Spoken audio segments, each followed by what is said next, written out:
One Story, 86. Gálatas. O justo viverá pela fé. Gálatas 1:6. O livro de Gálatas é muitas vezes chamado de uma versão condensada de Romanos, porque capta de forma poderosa o coração do Evangelho. Paulo disse uma vez: embora eu seja livre de todos, fiz-me escravo de todos, para ganhar o maior número possível.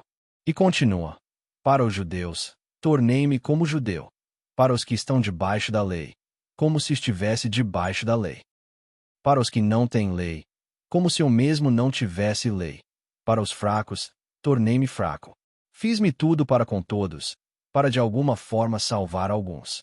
Paulo era flexível na forma de compartilhar o Evangelho. Mas, quanto ao conteúdo do Evangelho, ele não cedia nem um pouco. Isso era inegociável. Se alguém pregar outro Evangelho, seja amaldiçoado. O tom de Paulo para com os crentes da Galácia é firme. Assim como aconteceu em Corinto, os judaizantes entraram nas igrejas da Galácia depois que Paulo havia pregado ali. Esses homens começaram a acrescentar a lei ao Evangelho. Era um tempo confuso. A mensagem e a teologia do Evangelho ainda estavam sendo esclarecidas, e o povo não tinha certeza de como viver depois da salvação. Por isso Paulo abre sua carta defendendo a origem do seu apostolado. Paulo, apóstolo. Não da parte de homens, nem por intermédio de homem algum, mas por Jesus Cristo e por Deus Pai, que o ressuscitou dentre os mortos. E imediatamente ele toca no problema. Estou admirado de que vocês estejam abandonando tão depressa aquele que o chamou pela graça de Cristo, para seguirem outro evangelho, que na realidade não é evangelho algum. O que ocorre é que algumas pessoas os estão perturbando, querendo perverter o evangelho de Cristo. Mas ainda que nós, ou um anjo dos céus, pregue um evangelho diferente daquele que lhes pregamos, que seja amaldiçoado. E, para deixar absolutamente claro, Paulo repete: conforme já dissemos, agora repito, se alguém lhes anuncia um evangelho diferente daquele que já receberam, que seja amaldiçoado. Depois ele acrescenta: acaso busco eu agora a aprovação dos homens, ou a de Deus? Ou estou tentando agradar a homens? Se eu ainda estivesse procurando agradar a homens, não seria servo de Cristo. Paulo era servo, chamado por Jesus Cristo. O evangelho que ele pregava não vinha de pessoas. Não foi ensinado por ninguém. Veio por revelação de Jesus Cristo. Separado desde o ventre maternal. Paulo compartilha seu testemunho, como era sua vida antes de encontrar Jesus Cristo. Ele declara que foi chamado pela graça, separado desde o ventre materno. Já sabemos que o êxodo dos israelitas havia sido previsto nos dias de Abraão. E quando Deus chamou o profeta Jeremias, disse: antes de formá-lo no ventre eu o escolhi.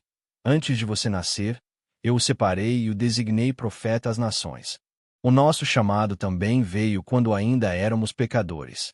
E mais do que isso, a Bíblia diz que fomos escolhidos antes da criação do mundo. Paulo foi chamado com esse mesmo chamado eterno. E assim também nós. Ninguém será justificado pelas obras da lei. Paulo continua confrontando a distorção do Evangelho, voltando repetidamente ao tema da lei. Ele não rejeita a lei em si. Afinal, é por meio da lei que chegamos ao conhecimento do pecado. Sem a lei, o pecado não era claramente visto. Paulo mesmo diz: eu não teria conhecido o que é pecado, a não ser por meio da lei. Mas o propósito da lei não é salvar, é nos fazer perceber a nossa necessidade. Uma vez que reconhecemos que somos pecadores e que fomos feitos justos pela justiça de Deus, não devemos usar a lei como meio de tentar ser justificados novamente. Já fomos feitos justos.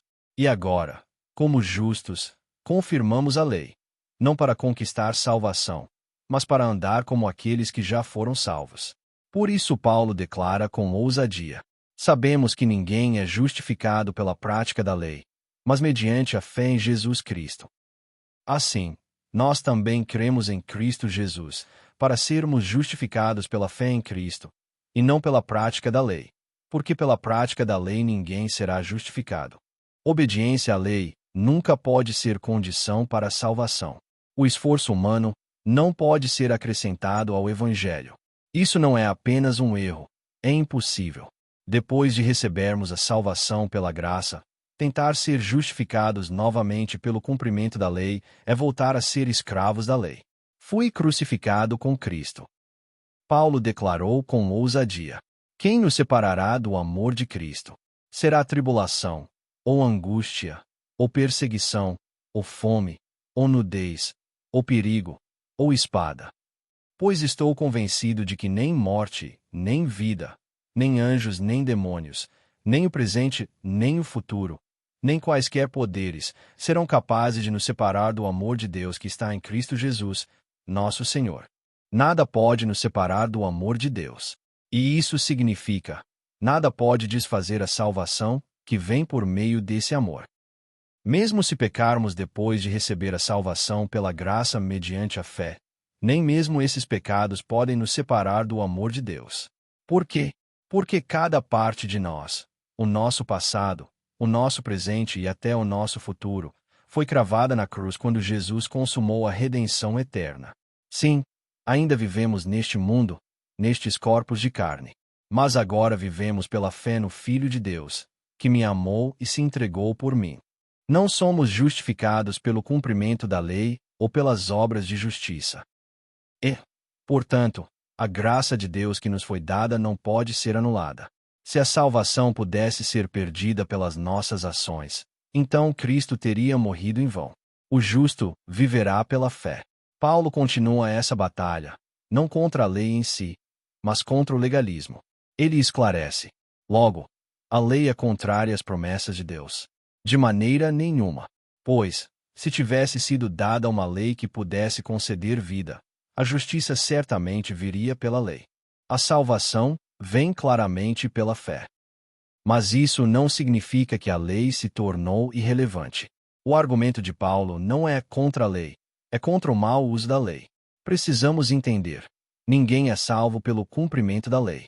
A salvação é somente pela graça, mediante a fé em Jesus Cristo. Mas aqueles que são realmente salvos, aqueles que receberam tamanha graça, inevitavelmente desejarão andar em obediência. Não para ganhar salvação, mas para viver de modo que honre essa salvação. Com esse entendimento, Paulo desafia os Gálatas. Foi pela prática da lei que vocês receberam o Espírito, ou pela fé naquilo que ouviram? Será que vocês são tão insensatos? Tendo começado pelo Espírito, vão agora se aperfeiçoar pelo esforço próprio. E novamente, aquele que lhes dá o Espírito e realiza milagres entre vocês o faz pela prática da lei, ou pela fé com que receberam a mensagem.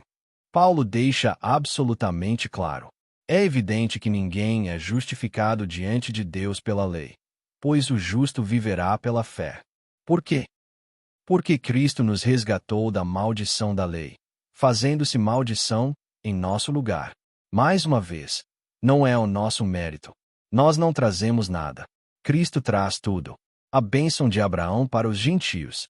A bênção mencionada na Escritura não é a bênção do mundo. Embora Deus permita que seu povo experimente bênçãos materiais pela sua graça comum, esse não é o propósito final, nem o alvo maior para eles. A bênção que começou com Abraão, a bênção que alcança até os gentios, é cumprida em uma pessoa, a semente de Abraão, Jesus Cristo. É o Evangelho. Por isso a Escritura diz: a Escritura previu que Deus justificaria os gentios pela fé e anunciou antecipadamente o Evangelho a Abraão. Todas as nações serão abençoadas por meio de você. Assim, os que são da fé são abençoados juntamente com Abraão, homem de fé. E novamente, ele nos redimiu a fim de que a bênção de Abraão chegasse aos gentios em Cristo Jesus, para que pela fé recebêssemos a promessa do Espírito. Isso não trata de bênção terrena, mas da promessa eterna de salvação em Cristo. A lei foi nosso tutor para nos conduzir a Cristo. Paulo descreve o papel da lei de uma forma marcante. Assim, a lei foi o nosso tutor até Cristo, para que fossemos justificados pela fé. Ele viu com clareza: a lei nunca poderia salvar. Ela nunca poderia cumprir o que somente a cruz de Cristo pode realizar. Mas sem a lei, sequer saberíamos da nossa necessidade de um Salvador. É diante da lei que descobrimos que somos pecadores.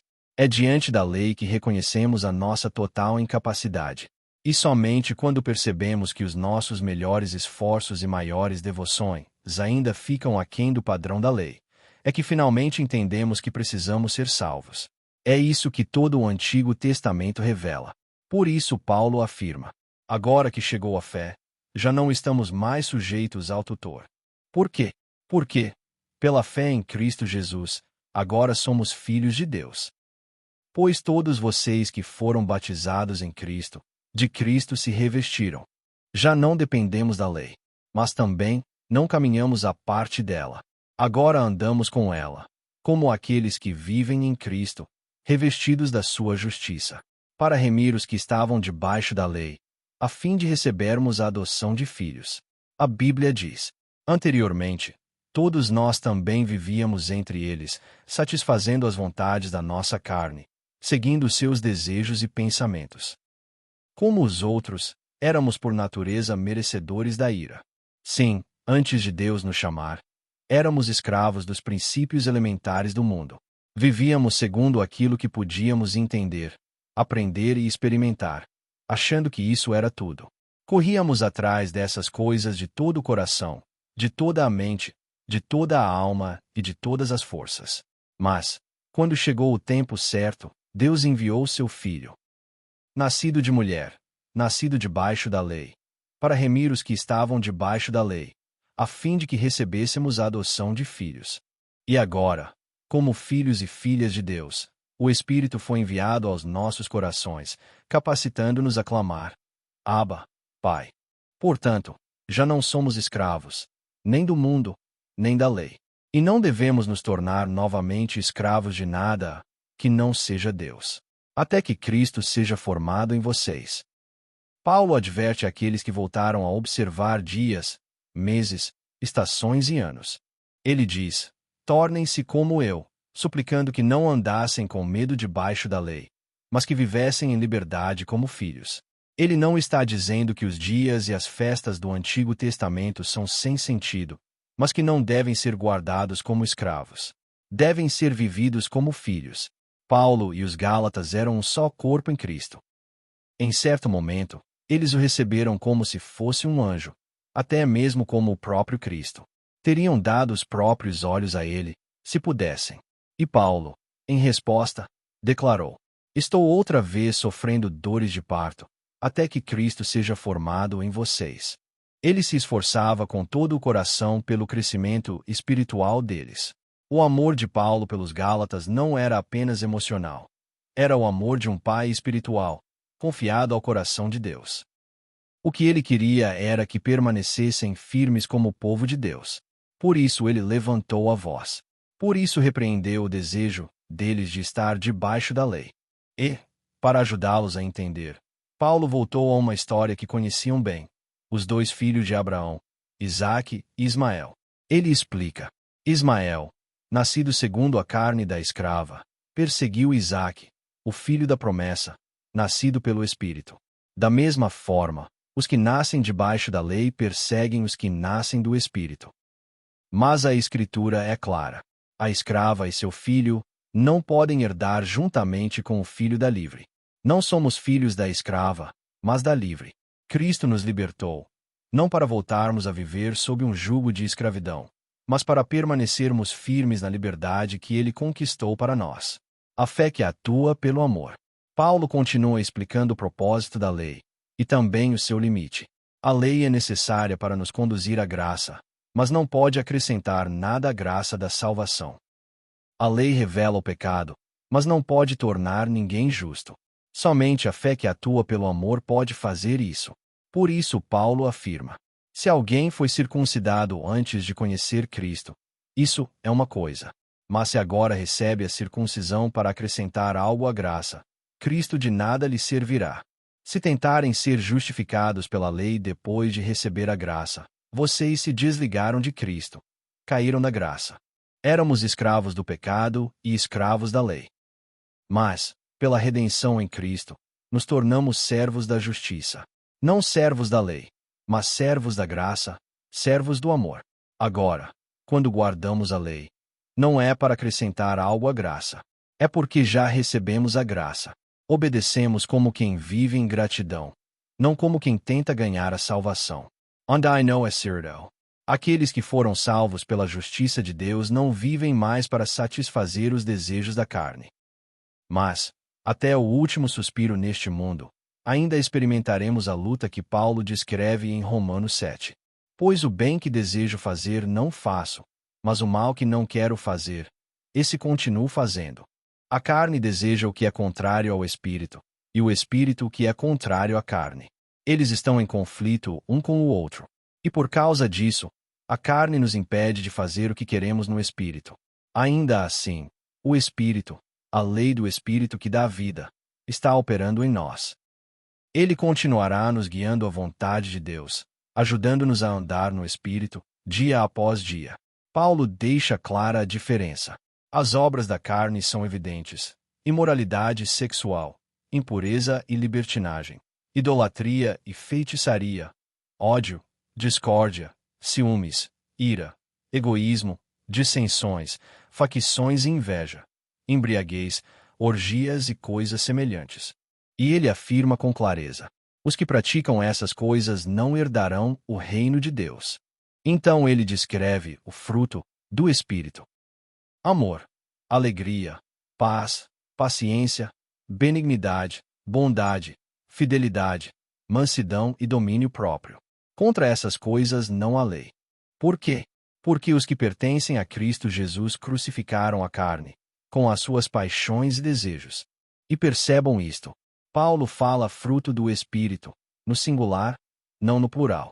Não é que alguns crentes tenham o fruto do amor, outros o da paz e outros o da fidelidade. O fruto é um só. A raiz é o Espírito, e o fruto vem como um todo. Embora sua expressão possa variar, todos estão presentes na vida conduzida pelo Espírito.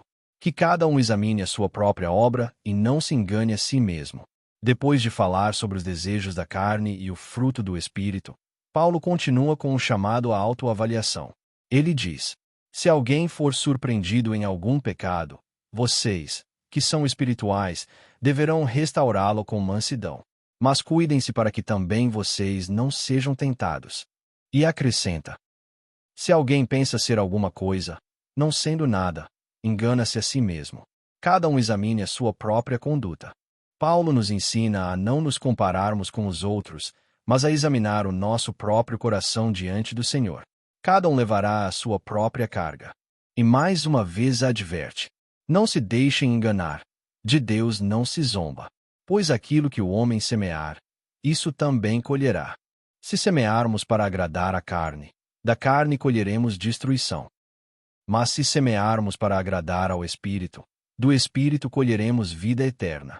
Por isso Paulo nos encoraja: e não nos cansemos de fazer o bem, pois no tempo devido colheremos se não desanimarmos. Que eu jamais me glorie, a não ser na cruz de nosso Senhor Jesus Cristo. Quando Paulo fala de circuncisão e da lei, ele está falando de obras, coisas feitas para serem vistas, razões para se gloriar. Mas esse tipo de glória, diz Paulo, não passa de orgulho. Agora, a lei não é má. A Escritura é clara. Anulamos, então, a lei pela fé? De maneira nenhuma. Pelo contrário, confirmamos a lei. E ainda, que diremos, então? A lei é pecado? Certamente não. Mas eu não teria conhecido o que é pecado, a não ser por meio da lei. Mas o pecado, aproveitando-se do mandamento, produziu em mim todo tipo de cobiça. Pois, sem a lei, o pecado estava morto. Sim, precisamos da lei. Sem o Antigo Testamento, não podemos compreender plenamente o Novo. Sem a lei, a graça não tem contexto.